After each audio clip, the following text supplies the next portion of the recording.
Hi guys, welcome back to my channel. So నేనైతే ప్రతిదీ మంచి మెసేజ్ ఇవ్వాలనుకుంటే ఎవరి గురించి నేను ఏ రోజు రాంగ్ మాట్లాడాను, నా గురించి మీకు తెలుసు. మీరు ఉన్నవాళ్ళు నేను ప్రతి విషయాన్ని గురించి అయితే నేను కన్ఫామ్గా చెప్పేస్తాను.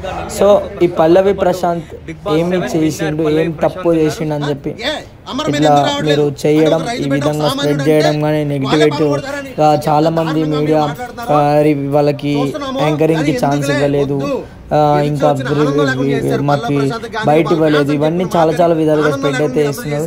సో అలా స్ప్రెడ్ చేయడం వలన ఈరోజు పల్లె ప్రశాంత్ అది కాక కొన్ని విషయాలు చెప్పాలంటే మాట్లాడాలంటే డైరెక్ట్గా మాట్లాడాలి. నేను వాయిస్ ఓవర్ చెప్పుకుంటే దాంట్లో నేను మాట్లాడడం కరెక్ట్.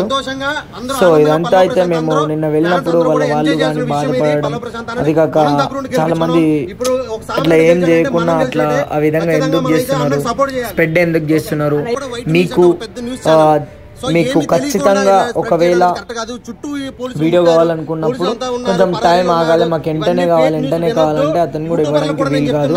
సో చాలా టైర్డ్ అయిపోయి ఉన్నప్పుడు మీరు మాట్లాడడం తప్ప అని చెప్పి వాళ్ళ ఫ్యాన్స్ కానీ వాళ్ళు కానీ అందరూ మాట్లాడుతుంటే నిజంగా మంచిగా అనిపించింది. కాకపోతే ఇలా స్ప్రెడ్ చేయడం మాత్రం కరెక్ట్ కాదు.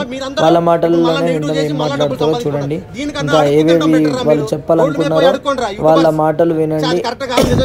సో గైస్, కొంతమంది అలా చేస్తున్న వాళ్ళకి అలా స్ప్రెడ్ చేయకని చెప్పేస్తున్నారు.